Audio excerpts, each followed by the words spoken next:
الحمد لله نحمده ونستعينه ونعوذ بالله من شرور أنفسنا ومن سيئات أعمالنا من يهده الله فلا مضل له ومن يضلل فلا هادي له وأشهد أن لا إله إلا الله وحده لا شريك له وأشهد أن محمدا عبده ورسوله أما بعد میرے بھائیوں، سب سے پہلے تو میں آپ کو اس بات کی مبارکباد دینا چاہتا ہوں کہ مالک نے وہ فرض جو مومنوں نے اپنے اقرار کے بعد اپنے اوپر عائد کر لیا ہے، وہ فرض پورا کرنے کی توفیق عطا فرمائی۔ اور مجھے قوی امید ہے کہ آپ سارے حضرات نے روزہ اس طرح سے رکھا ہوگا جیسے کہ اللہ نے بیان فرمایا ہے، اور اللہ کے نبی صلی اللہ علیہ وسلم نے اس کی تشریح فرمائی ہے کہ من صام رمضان ایمان و احتسابا غفر له ما تقدم من ذنبه، کہ مالک کے یہاں گناہوں کی معافی اور پروردگار کی طرف سے اجر صرف اس کے حصے میں آئے گا رمضان کے مہینے میں جو روزہ تو رکھتا ہے لیکن پوری ہوشیاری کے ساتھ، اور دو شرطیں یہ ہے کہ ایمان، پہلی شرط یہ ہے کہ اس کا ایمان پوری طرح سے خالص ہو، اس میں کوئی لوث اور کوئی نقص نہ ہو، وہ احتسابہ، اور دوسری چیز جو لازم ہے وہ یہ کہ ثواب سمجھ کر کہ مالک نے اپنے غلام کو حکم دیا ہے کہ میں جس وقت جو اشارہ کر دوں اس پر عمل پیرا ہو، اس کا میں اجر دوں گا، انعام دوں گا، اور کوئی شخص یہ بات سمجھ کر روزہ رکھتا تو مجھے آپ سے یہ قوی امید ہے کہ اللہ نے چاہا تو آپ کا روزہ انہی شرائط کی پابندی میں ہوگا، اور امید ہے کہ پروردگار اس کا اجر دے گا۔ اور یہی بات حدیث میں، بخاری اور مسلم کی حدیث میں آئی ہے کہ ومن قام رمضان ایمانا و احتسابا، جو نماز پڑھتا ہے، یہ تطوع اور تراویح کے نام سے پکاری جاتی ہے، یہ بھی ایمان اور احتساب کے ساتھ اگر کسی نے ادا کر لی تو اللہ اس کے پرانے خطاؤں کو معاف کر دے گا۔ اور یہی حال ہے من قام لیلۃ القدر ایمانا و احتسابا غفر له ما تقدم من ذنبه، جس نے لیلۃ القدر میں اللہ کی بندگی کی ایمان اور احتساب کے ساتھ، ثواب سمجھ کر کہ مالک نے فریضہ مقرر فرمایا ہے، مالک راضی ہوگا، مغفرت فرمائے گا، تو اس کی خطائیں معاف ہو جائیں گی۔ اللہ میری خطا کو، پرانی خطاؤں کو معاف فرمائے، اگلی خطاؤں کے لیے بھی یہی دعا ہے۔ اور آپ حضرات شاید کوئی تعجب کرے کہ بات کیا ہے، یہ بھی روزوں کی تعریف کرتے ہیں اور ہر جگہ، ہر ممبر اور محراب سے روزوں کا ذکر آتا ہے، نماز کی یہ بھی تلقین کرتے ہیں، اور دوسرے کچھ پیچھے نہیں ہیں ان سے، یہ بھی بتاتے ہیں کہ کلمہ وہی ہے، لا الہ الا اللہ محمد رسول اللہ، اور کوئی ہمیں اس کے خلاف نہیں بتاتا، تو یہ سب مل کر ایک کیوں نہیں ہوتے؟ چلو اور کوئی ضد کرے تو آپ کیوں ضد فرماتے ہیں؟ آپ کیوں لوگوں کے ساتھ مل کر، جب بات ایک ہی ہے تو اس کے بعد کیوں مل کر کوشش نہیں کرتے؟ ہماری مجبوریات کے سامنے ہم اپنا عذر پیش کرتے ہیں کہ بات کہنے کے لحاظ سے ہماری بات اور ان کی بات وہی قرآن و حدیث کی، وہ بھی بات کرتے ہیں، لیکن بنیاد ہے جس کے اوپر ہر جگہ پروردگار عالم نے یہی بات کہی ہے کہ ایمان کے ساتھ اگر عمل ہوگا تب عمل کی قیمت ہے، مجرد عمل اگر ایمان سے خالی ہو تو اس کی کوئی قیمت ہماری نگاہ میں نہ اٹھے گی۔ یہ ہمارا جرم کہیے یا اس کو کوئی اور نام دے لیجیے کہ اسی بات کو ہم اعلان کے ساتھ کہنا چاہتے ہیں کہ یہ ساری نمازیں، یہ سارے روزے، یہ حج و زکوٰۃ، جو امت کی اکثریت آج دنیا میں سب سے زیادہ عبادت کرنے والی امت اگر ہے تو یہی ہے، تو اس سے یہی کہنا ہے کہ تمہارے اوپر اللہ نے، جو تمہاری عام کیفیت ہے، اللہ نے تم پر کوئی عبادت فرض نہیں کی، جو تمہارے ایمان کی کیفیت ہے، بات وہی قرآن و حدیث کی ہے۔ ہم ذرا صفائی کے ساتھ بات کو سمجھا کر کھول کر بیان کرتے ہیں، تم بالکل آزاد ہو، مالک نے تمہاری اکثریت پر کوئی عبادت فرض نہیں کی، کیونکہ مالک ایسا غیرت والا ہے، وہ فرماتا ہے ان الصلاۃ کانت علی المؤمنین کتابا موقوتا، نماز کو سب سے بڑا عمل تم سمجھتے اور ہے، لیکن ہم نے کسی پر نہیں فرض کیا سوائے مومن پر۔ یعنی اگر تمہارا ایمان صحیح ہے، صحیح معنوں میں تم ایماندار ہو، تب تم مکلف ہو، ورنہ ہم نے تمہارے اوپر یہ زحمت نہیں ڈالی ہے کہ نماز 5 وقت کے لیے نماز میں اپنا جا کے وقت بھی برباد کرو اور اپنے روزگار میں جا کے اس کے اندر وقت نہ ڈالو۔ یہی مالک نے فرمایا یا ایھا الذین آمنوا کتب علیکم الصیام، کہ ایمانداروں تمہارے اوپر روزہ فرض کیا گیا ہے۔ یہ سب کے اوپر نہیں، سب کے اوپر تو آگ ہماری بھڑک رہی ہے، وہ سب فرض ہے، لیکن تمہارے اوپر جو خالص مومن ہو، بس ہماری غلطی کہو، ہمارا جرم کہو، ہمیں دوش دو کہ ہم نے اسی بات کو کھول کر ہاں کے پکارے کہہ دیا ہے کہ تمہاری اکثریت پر جب تک تم ایمان نہ لاؤ اس وقت تمہارے اوپر کوئی چیز فرض نہیں ہے۔ مزے کرو، کیوں برباد کرتے ہو اپنی جان کو کہ عاملۃ ناصبہ تصلی نارا حامیہ، عمل بھی کرو، تھک بھی جاؤ اور اس کے بعد جہنم کی آگ میں جھونک دیے جاؤ، کچھ مزے بھی نہیں اڑاتے۔ یہ ہمارا کہنا ہے، اور یہ تیکھی بات ہے، کھلی بات ہے کہ ہم تمہارے سامنے کہتے جہاں آج تم مسالک میں بٹے ہوئے ہو، اس ملک کے اندر کوئی شاید ہی ایسا ہو جو ان 3 مسلکوں سے الگ ہو۔ کوئی اپنے کو دیوبندی کہتا ہے، کوئی کہتا ہے ہم بریلوی ہیں، کوئی کہتا ہے ہم اہل حدیث ہیں، کچھ شوافے پائے جاتے ہیں اور کچھ حنبلی ہو سکتے ہیں، لیکن ان کی تعداد اس لائق نہیں ہے۔ تو ہمارا یہی ان سے کہنا ہے کہ تم دیوبندی ہو، میرے بھائیوں بتاؤ ایک دن بھی کبھی تم پر ایمان کا کوئی وقت آیا ہے؟ ہم اہل سنت والجماعت اپنے کو بریلوی کہتے ہو، ہم کہتے ہو تمہارا جہاں سے تمہاری ابتدا ہوئی ہے، دیوبند سے تم شروع ہوئے ہو، قاسم نانوتوی صاحب ہیں، عبدالرشید اس کے گنگوی ہیں، جتنے گزرے ہیں تمہارے اشرف علی تھانوی، کفایت اللہ، امداد اللہ، جتنے ہیں کسی ایک کو نہیں۔ تم اپنے کو بریلوی کہتے ہو جتنے تمہارے بزرگ گزرے ہیں، تم اپنے کو اہل حدیث کہتے ہو جتنے تمہاری اس تاریخ میں، یہ 100 برس کا معاملہ ہے، تینوں کا 100 برس کا معاملہ، اسی کے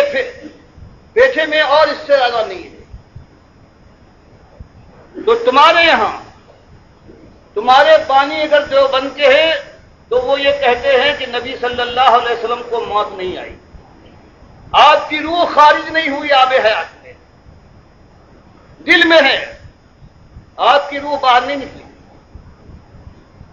اور جیسے میں نے عقیدے دکھائے فوٹو کے ذریعے سے، خلیل صاحب نے جو بذل المجہود کے شارح ہیں ابو داؤد کے، کتنے بڑے ان کے امام ہیں دیوبندیوں کے، انہوں نے سارے فتوے جمع کیے، پاکستان اور عرب ممالک کے، کتاب چھاپی، جو ان کے وقت سے آج تک جو دستور ہے، جو ثبوت ہے کہ سارے دیوبندیوں کا یہ عقیدہ ہے کہ اللہ کے نبی صلی اللہ علیہ وسلم اس قبر میں زندہ ہے، صرف نماز روزے کے مکلف نہیں ہیں، باقی ان کی زندگی دنیاوی زندگی ہے جیسے دنیا میں تھے، اور اس کے ساتھ ساتھ زور کے ساتھ یہ زندگی دنیاوی ہے، برزخی نہیں ہے۔ تو بتاؤ بھائیوں،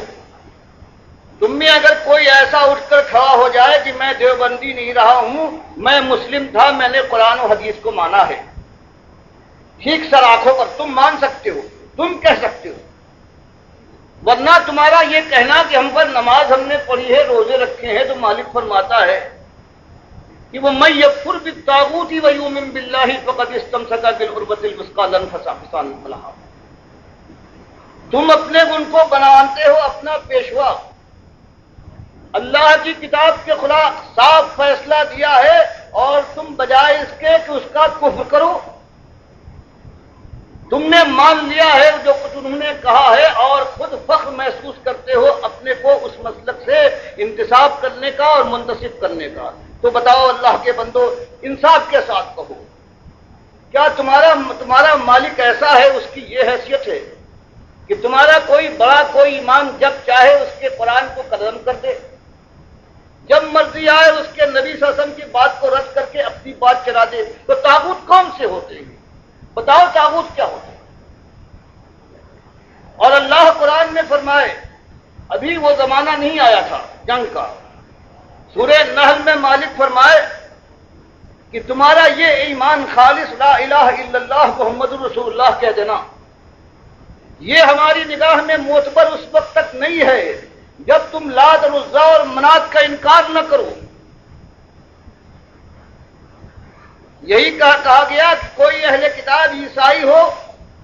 اگر وہ کلمہ پڑھ دے تو اس کا کلمہ معتبر نہیں ہے جب تک وہ یہ نہ کہے کہ میں حضرت عیسیٰ کو اللہ کا بیٹا نہیں مانتا، اللہ کا نبی مانتا ہوں، کلمہ مانتا ہوں۔ اور یہی فرمایا کہ جب کبھی میں نے کوئی رسول بھیجا ہے، اس نے یہی بات پہلے کہی ہے، کبھی ڈھکی چھپی بات نہیں رہی کہ اللہ کو مانتے ہو، خوش آمدید، لیکن جان لو کہ اس کے بعد جو طاغوت ہیں ان کا انکار کرنا پڑے گا۔ اب دو کی غلامی تو نہیں کر سکتے، جس نے تمہارے مالک کو جھوٹا کہا ہو، مالک کی کتاب کو رد کیا ہو، وہ تمہارا دشمن ہو سکتا ہے، دوست تو نہیں، ولی تو نہیں ہو سکتا۔ اگر تم اسے ولی بناتے ہو تو مالک فرماتا ہے والذین کفروا اولیاءہم الطاغوت، کہ کافروں کے طاغوت ولی ہوتے ہیں۔ تو کوئی مومن کبھی اپنی زبان سے نہیں کہہ سکتا کہ یہ ہمارے ولی ہیں، یہ ہمارے بڑے، ہمارے امام ہیں، جنہوں نے اللہ کی بات کا انکار کر دیا، اللہ کی بات کی بجائے اپنی بات پیش کی، اور آج تک دنیا اس کو مانتی چلی آ رہی ہے۔ تو ایک یہ طاغوت نہیں، طاغوت سے کوئی بڑی چیز یہ ہے۔ تو ہم یہ بات کہتے ہیں، تم سے کوئی لڑائی نہیں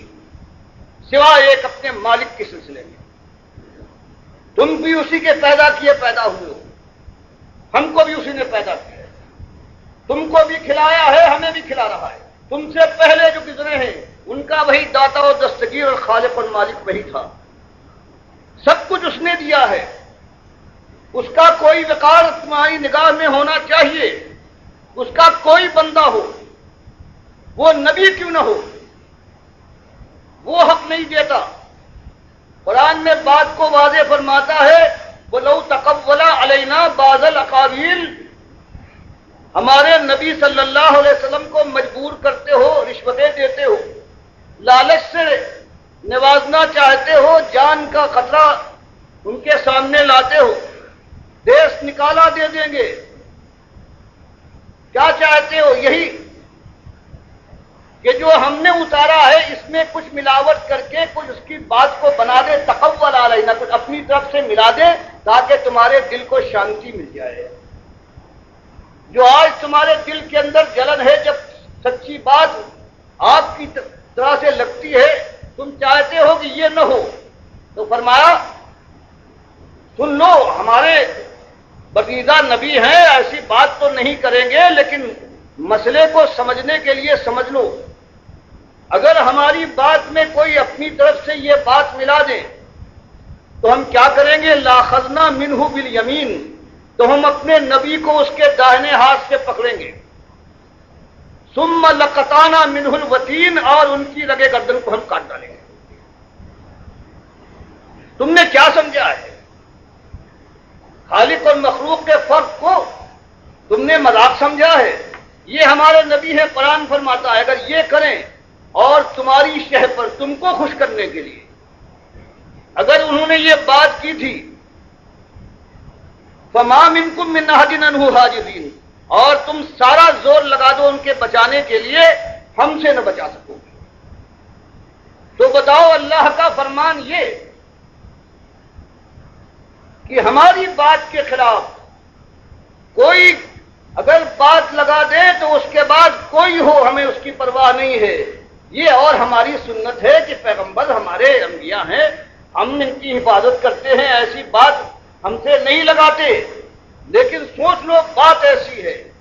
اور آج اس دنیا میں ایک مسلک کے آدمی اور سارے اس کے بعد جو عقائد بنائے گئے ہیں سارے اس کے اندر یہی ہیں کہ ہم قبر سے فیضان کے قائل ہیں،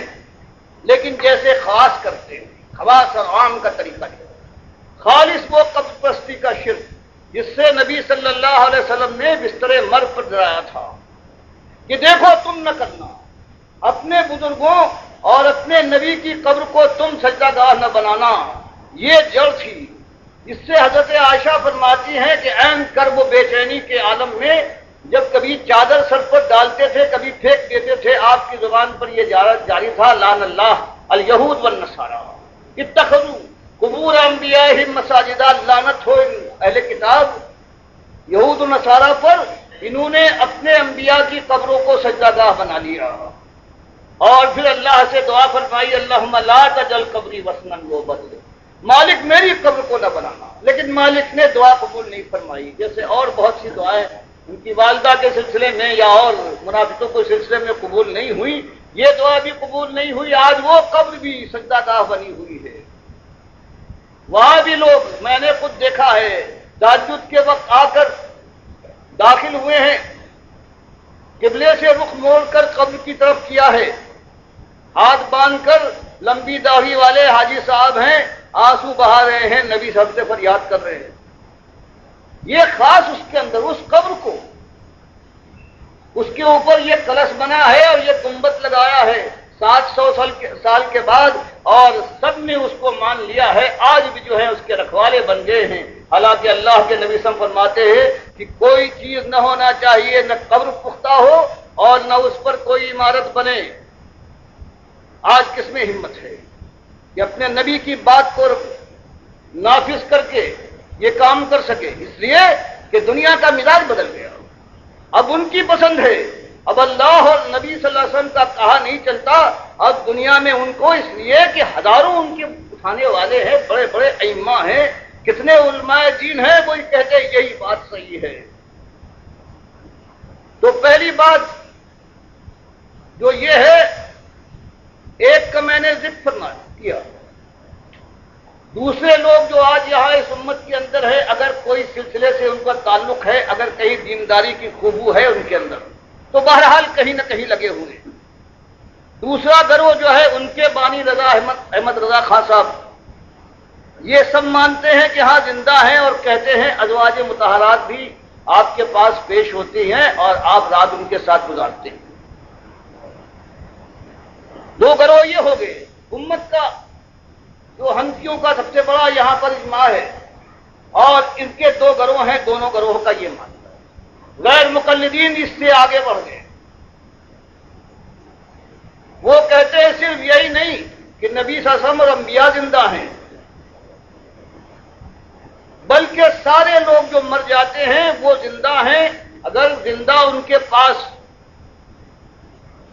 زیارت کو جائے، سلام کہے جیسے حدیث میں آیا ہے تو وہ سنتے ہیں، دیکھ کر پہچانتے ہیں، اس کے لیے دعا کرتے ہیں، اور اس کے اوپر اس کے گھر والوں کے اعمال پیش کیے جاتے ہیں۔ اگر اچھے اعمال ہوتے ہیں تو خوش ہوتا ہے، اور اگر برے اعمال کرنے والے ہوتے ہیں تو وہ دعا کرتا ہے کہ مالک ان کو موت نہ دے جب تک کہ اچھے اعمال نہ کرنے لگے۔ تو اس قبر میں پہنچنے کے بعد زندہ نہیں بلکہ زندوں سے زندہ ہے۔ زندہ تو بیچ میں مٹی کا پردہ ہے، وہ نہیں دیکھ پاتا، لیکن وہ ہے، وہ دیکھتا بھی ہے، سنتا بھی ہے، خوش بھی ہوتا ہے، دعائیں بھی کر رہا ہے۔ یہ ہے اہل حدیث کا، اور امام احمد کا، امام ابن تیمیہ کا، ابن قیم کا، ابن کثیر کا، ابن حجر کا، جتنے بڑے بڑے عالم مانے جاتے ہیں، کچھ کے میں نے فوٹو آپ کو دے دیے ہیں، وفات النبی کی کتاب آپ کو یہاں مل جائے گی، ان کے فوٹو دکھا دیے ہیں۔ تو بتائیے اگر یہ مسئلہ ہو جائے کہ شرک کی جو بنیاد ہے جس کے ذریعے سے شرک پھیلتا ہے، اور شرک کی بنیاد کیا ہے کہ مرنے والا مرا نہیں، زندہ ہے، دیکھتا ہے، پہچانتا ہے، خوش ہوتا ہے، منت مانو، نظر چڑھاؤ، پھر اگر اس کے پاس خود طاقت نہیں ہے تو وہ سفارش کرے گا، اس کی سفارش ایسی تیر بہدف ہے کہ مالک ٹال نہیں سکتا، ایسا وہ محبوب اور ایسا وہ لاڈلا ہے۔ یہی بنیاد ہے۔ ہم نے کیا کیا ہے کہ بھری بزم راز کی بات کہہ دی، ہم نے یہ کھول کر اعلان کیا ہے کہ مالک کے سامنے جانا ہے، اس نے ہمیں پیدا کیا، اس نے ہمیں کھلایا پلایا، وہ ہم کو موت دے گا، وہ ہم کو اٹھائے گا، اور اس کے بعد حساب و کتاب کے بعد یا تو ہماری بدقسمتی ہے کہ آپ سے صافہ پیش آ جائے، اور اگر خوش نصیبی ہے اللہ اسی خوش نصیبی سے سرفراز کرے تو ہمیشہ کی جنتیں ہے، اللہ کی خوشنودی ہے اور ہمیشہ کی خوشحالی ہے۔ ایک اس بات کو ہم نے پیش کر دیا، اور اسی نقطے کو سمجھیے کہ مالک کے یہاں سے جو آتا ہے وہ یہ نہیں کہ ایمان سے لے آؤ لا الہ الا اللہ محمد رسول اللہ کہے، بلکہ مالک آزماتا ہے کہ تم اپنے ایمان میں کتنے پختہ ہو۔ اگر اللہ کے ساتھ یہ وعدہ کرنے کے بعد دنیا سے ڈرتے ہو، کسی اور نے اللہ کے خلاف اللہ کی کتاب کا انکار کر کے ڈنکوں کے چوٹ کے اوپر آواز نکالی ہے، دنیا نے مانا ہے،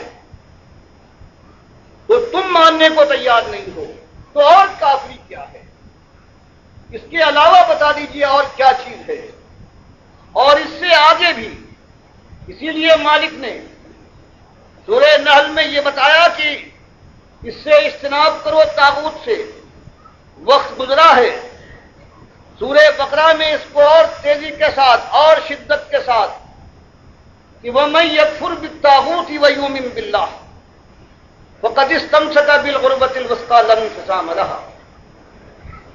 اب اور اس کے اندر شدت آئی کہ اجتناب نہیں، اب طاغوت کا کھلے کفر کرو، اور اس طرح سے ساری جو مصیبتیں آئی ہیں صرف جوان مردوں پر آیا کرتی ہیں جو اس ہمت کے ساتھ اپنے مالک کی غلامی کا نعرہ لگائے اور خلوص کے ساتھ ثابت کر دیں، پھر کہیں اللہ بھی ان کو آزماتا ہے اور پھر پروردگار کی سنت پوری ہوتی ہے۔ باقی جو میل ملاپ کر لے، جو سب کو خوش رکھنا چاہے، اپنے مالک کو بھی اور مالک کے ان غلام دنیا والوں کو بھی خوش کرنا چاہتا ہے، وہ کبھی یہ بات نہیں کہہ سکتا۔ پھر زمانہ اور گزرا ہے، مالک نے اور کھول کر کہا کہ الذین آمنوا یقاتلون فی سبیل اللہ۔ اب صرف زبان نہیں، اب تو قتال کا معاملہ ہونا چاہیے۔ اب اللہ کی راہ میں تم قتال کرنے والے بنو، اگر وہاں تک نوبت پہنچ گئی ہے تو اللہ کے لیے دنیا سے ٹکرا جاؤ. اور جو یہ سب سے بڑے دشمن ہیں والذین کفروا یقاتلون فی سبیل الطاغوت، جو تمہارے مزاحم ہوں گے وہی جو طاغوت کو اپنا ولی بناتے ہیں اور اس کے راستے میں اس کے لیے اس کی برائی، اس کی غلط باتوں کو منوانے کے لیے وہ قتال کر رہے ہیں. تو پھر فرمایا کہ پھر جنگ کرو. یہ اولیاء شیطان ہیں. اولیاء شیطان ان کید الشیطان کان ضعیفا. کچھ پرواہ نہ کرو، کیونکہ یہ شیطان، یہ طاغوتوں کے ماننے والے، یہ شیطانی فوج ہے. چاہے تم اپنے وسائل کو کم پا رہے ہو، ان کی تدبیریوں اور چالاکیوں کو دیکھ کر سہمے جاتے ہو، لیکن نہیں، ان کا مقابلہ کرو. ان کی تدبیریں ہیں، یہ انتہائی ضعیف ہے، پروردگار ان کے تار و پود بکھیر دے گا. یہی بات میں آپ کے سامنے لانا چاہتا ہوں. کتنے آپ کے حضرات ہیں جو مدتوں سے یہی باتیں سنتے آئے ہیں، لیکن افسوس ہے کہ بعض حضرات ابھی تک ہمارے فرق کو اور ہماری قوم کے فرق کو نہیں پہچان پائے. ہم کوئی نئی بات کہاں سے لا سکتے ہیں قرآن و حدیث کے علاوہ؟ ہم تو صرف یہی کہتے ہیں کہ قرآن و حدیث کو مان لو، اور اس کے خلاف کوئی بھی آتا ہے جو اس کے خلاف کہتا ہے اس کو چھوڑو اور سمجھاؤ، نہ مانے اس سے کفر کرو، اور اگر موقع آ جائے تو اس کے خلاف جنگ آزما ہو، ساری تدبیریں اختیار کرو. یہ ہمارا کہنا ہے. ہمارا جرم اگر ہے تو ایک یہی جرم ہے اللہ کے بندے. اور اگر یہ خیال ہو کہ لوگوں سے بھول ہو گئی ہے، اگر مانتے ہو کہ ہاں غلطی کی ہے بڑے بڑے لوگوں نے، تو آخر سب کے لیے مانو، سب سے بھولی تو ہوتی ہے، لیکن ان کو ایک عام کے لیے، عامی کے لیے کچھ موقع ہو سکتا ہے. لیکن تمہارا حال یہ ہے کہ تم کہتے ہو دنیا والوں کہ یہ اللہ میں زہر ہے، ان کے علم کو کوئی پہنچ نہیں سکتا، اور پھر وہ اللہ کی کتاب کے خلاف فیصلہ صادر فرماتے ہیں اور کہتے ہیں حدیث میں یہ آیا ہے. ان سے پوچھو کہ کیا اللہ کے نبی صلی اللہ علیہ وسلم اللہ کی کتاب کو جھٹلانے کے لیے بھیجے گئے تھے؟ اللہ کے نبی صلی اللہ علیہ وسلم کو یہ اختیار ہے کہ وہ قرآن کے کسی حکم کو بدل دیں؟ کیا اللہ نے نہیں فرمایا کہ نبی کو ہم نے اس لیے بھیجا ہے لِتُبَيِّنَ النَّاسِ مَا نُزِّلَ إِلَيْهِمْ، تاکہ وہ کھول کر صاف صاف بیان کر دے جو تم کی طرف نازل کیا گیا ہے. قرآن کے صحیح معنی بتانے کے لیے آئے. اور اپنے نبی کے ساتھ کتنا ظلم ہے کہ کہا جائے انہوں نے یہ کہا ہے کہ قرآن غلط اور بات یہ ہے، اور اسی کی سچی بات سے جو صحیح روایت سے آئی ہے کس طرح نکالا تم نے غلط معنی لے کر، اپنی طرف سے معنی لے کر، جیسے خاتم الانبیاء کے لیے آ گیا، ایک گروہ نے اس کے معنی لے لیے کہ مہر لگا دی گئی. جو ان کی طرف سے ثابت مہر لگا ہوا ہے، یا یہ ہے ان کی بات کو ثابت کرنے، ان کی حمایت کرنے آئے،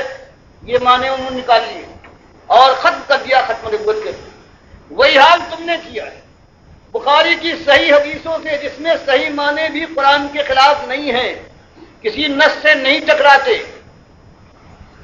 ان معنوں کے ماننے کے بجائے تم نے اپنی طرف سے وہ معنی لیے تمہارے بزرگ بتا گئے ہیں جو قرآن کے خلاف اللہ کا رد، اللہ کی کتاب کا انکار ہے، اور تم اس پر نازا ہو.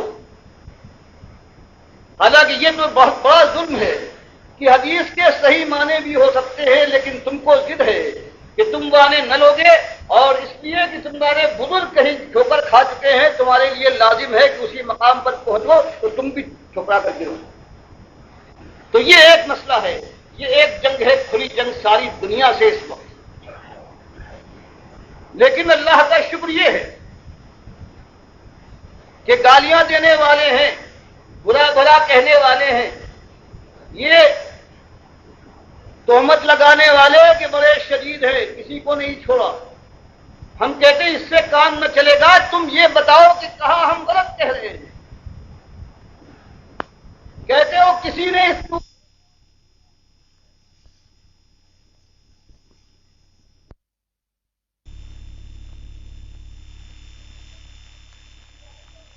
بھی آئی اور ساری دنیا کو ہم نے دیکھا انہی کے اعتماد پر اللہ کی بات کو جھوٹ کہہ رہے ہیں، اللہ کے نبی صلی اللہ علیہ وسلم کی بات کو رد کر رہے ہیں. تو ایک غلام اللہ کا ہے،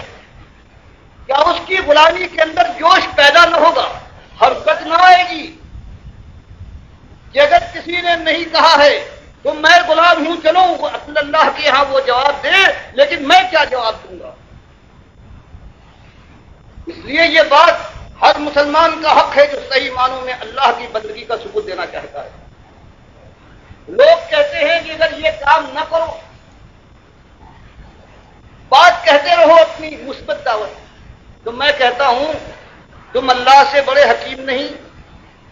اس کے رسول صلی اللہ علیہ وسلم زیادہ تم سمجھدار نہیں. اللہ نے سارے پرانے جو مشہور تھے سب کو قرآن میں ذکر کیا، یہ فرعون ہے، یہ حامان ہے، یہ قارون ہے، یہ ابو لہب ہے. اور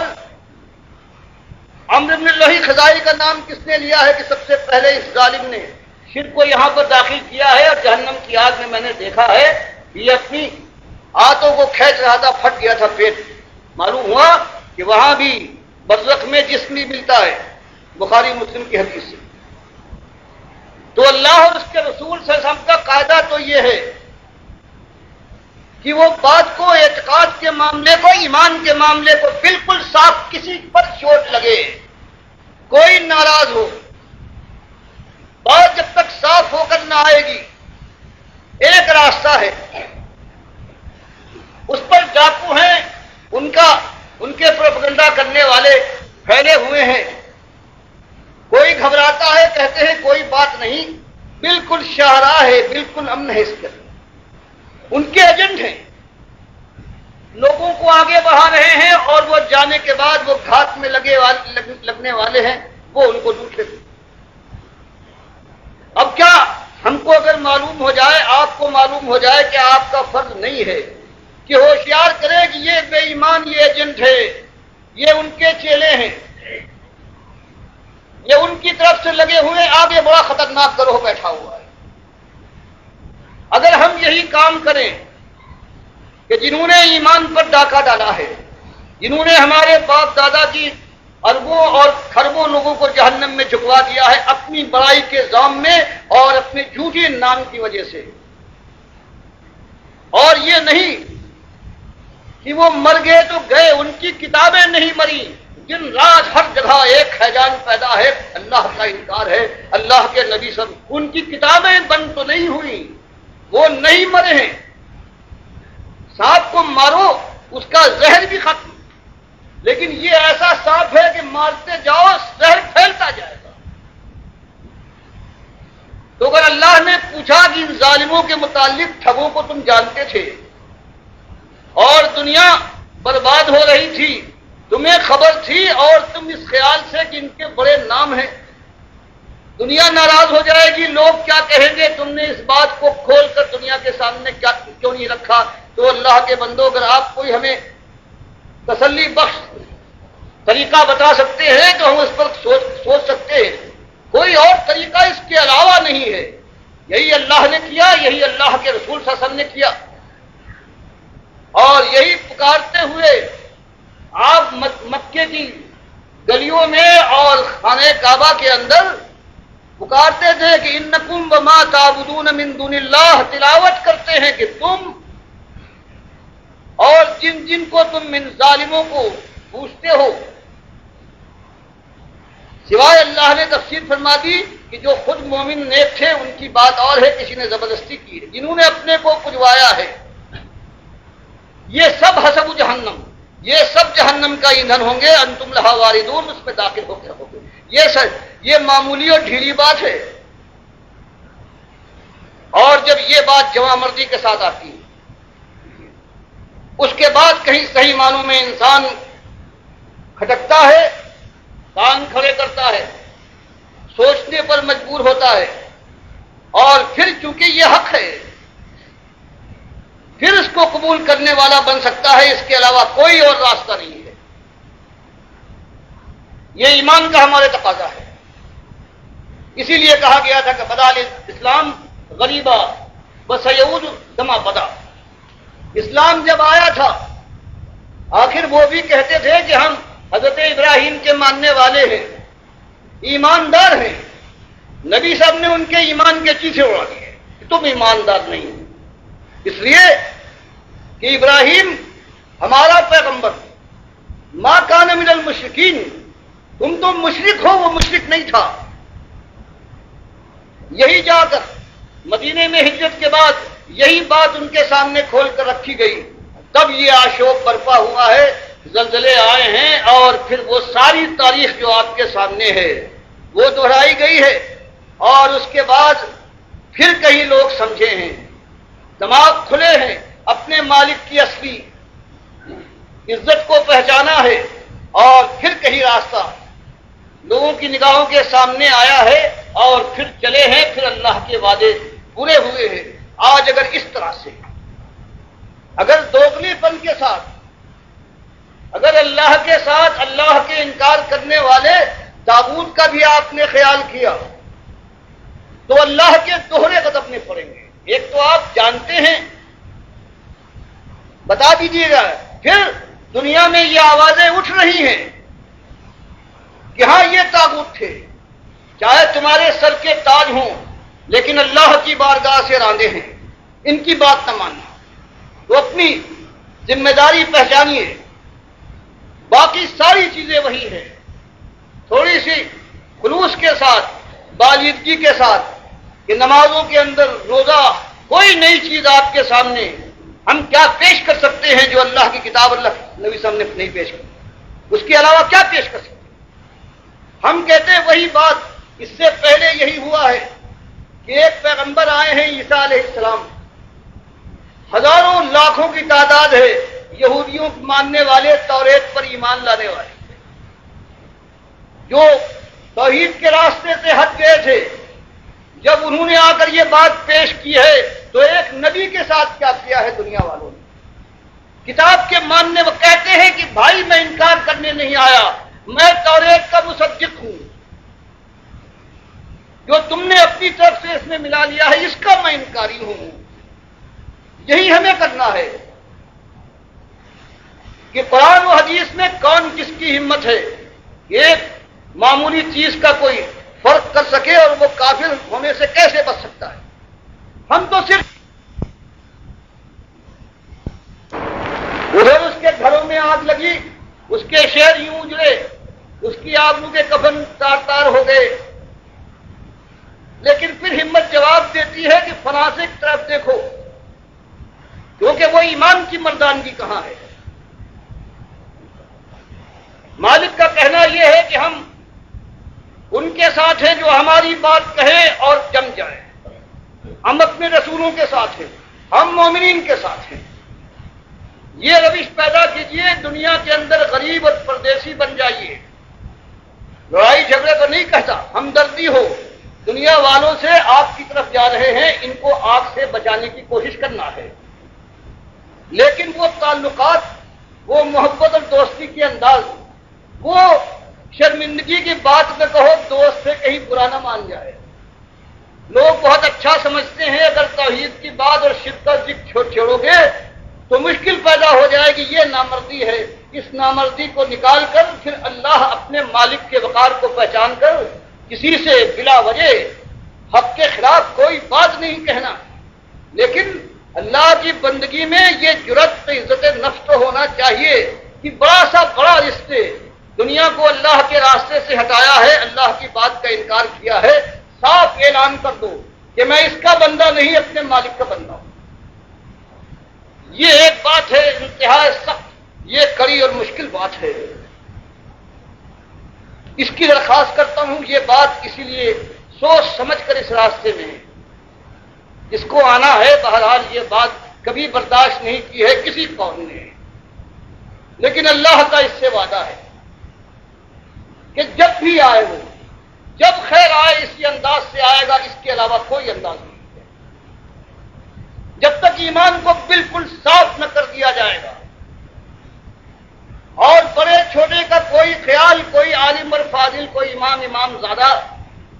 اللہ کے راستے میں روڑا نہ اٹکا پائے گا، اس وقت کہیں راہیں کھلیں گی، اللہ کی رحمتوں کے فرشتے اتریں گے، اللہ مالک سکینہ نازل فرمائے گا، اسباب کا وہ انتظام کرے گا، اور معلوم نہیں 10 سال لگے، 10,000 سال لگے، وہ دن بھی بخاری اور مسلم نے جو بیان کیا ہے وہ دن بھی آ جائے گا کہ اس زمین کے اوپر سوائے مومنوں کے ایک کافر نہ ہوگا۔ اس لیے جزیہ ختم کر دیا جائے گا جو کافروں سے لیا جاتا ہے۔ عیسائیت کا جو آج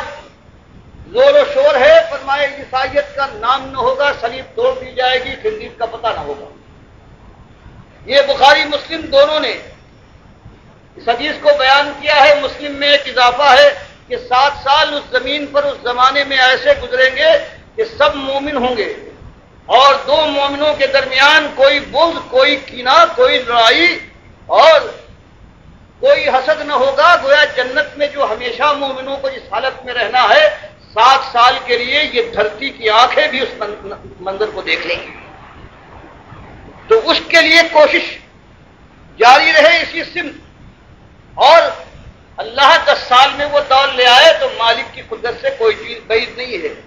اس میں 100 سال لگے، یہ 1000 سال لگے، جب آئے گا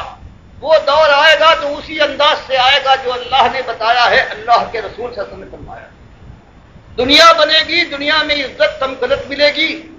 خلافت ہوگی، امن و امان ہوگا، اور آخرت میں جنت کی بادشاہی سے سرفراز کیے جائیں گے۔ یہی ایک انداز ہے۔ مالک نے قرآن میں فرما دیا، یعبدوننی لا یشرکون بی شیئا، ایک ہے کہ مجھے اپنا اکیلا مالک مانے اور میرے ساتھ کوئی شریک نہ ٹھہرائے۔ اور میں نے بتایا کہ پورے پاکستان کے پورے مسالک کے لوگ ہیں، ان کے اندر کفر و شرک ہر ایک میں، بعض میں اوپر تک، بعض میں چھلکتا ہوا، بعض کے اندر اس کے بیدے میں بیٹھا ہوا ہے، لیکن اللہ کے یہاں معمولی ایک شرک، ایک نجس، ایک ذرہ ہے، اللہ کو قبول نہیں ہے، اللہ کبھی اس کو معاف نہ کرے گا۔ اس لیے اللہ سے توفیق مانگیے، اور یہ کام ہو رہا ہے۔ اللہ اس کا آواز میں اضافہ فرما رہا ہے، بات پہنچ رہی ہے، تو بات آپ کے سامنے آنے کے بعد ذمہ داری آپ کی بڑھ گئی ہے۔ آپ سے یہی کہنا ہے کہ ساتھ دیجیے اپنی حد تک اس کام۔ مالک کی بڑائی کے لیے اگر ایک مالک کا غلام اپنے وہ کہنے والا آگے نہیں بڑھتا ہے تو اس کا دعویٰ کیسے قابل و قبول ہو سکتا ہے؟ ورنہ وہ دن تو دور نہیں ہے کہ آپ کے بھی بازو اگر اٹھانا چاہیں تو آپ نہ اٹھا سکیں گے، سینے پہ پڑے ہوں ڈھلک جائے تو روک نہ سکیں گے، پنڈلیاں بعد نہ اٹھائیں گی، بلکہ اگر آپس میں چمٹ جائیں تو الگ کرنا بھی بس کی بات نہ ہوگا۔ یہ آنکھیں جو آج اللہ کی بات کی پرواہ نہیں کرتی، مٹکتی رہتی ہیں، یہ جب چڑھیں گی تو گھر والے ہیں وہ ڈریں گے اور آنکھوں پر پٹیاں باندھیں گے، منہ کھلا رہ جائے یہ اللہ کی حرام کے اوپر سبقت کرنے والا، تو اس پر ڈھاٹا باندھا جائے گا۔ وہ دن تو آنے سے پہلے اللہ کی بات کو پورے شعور کے ساتھ قبول فرمائیے، اور اللہ نے جو فرمایا ایمان لا کر عمل صالح کر کے پھر یہی دعوت حق ہے، یہ بلند ہو اور اس راستے کی چوٹیں سہلاتے ہوئے، زخم چاٹتے ہوئے شیرانہ وار منزل تک پہنچ جاؤ۔ موت منزل ہے، بس امتحان ختم ہوا، جنت کی بادشاہی کے مجھے تم کو اسی وقت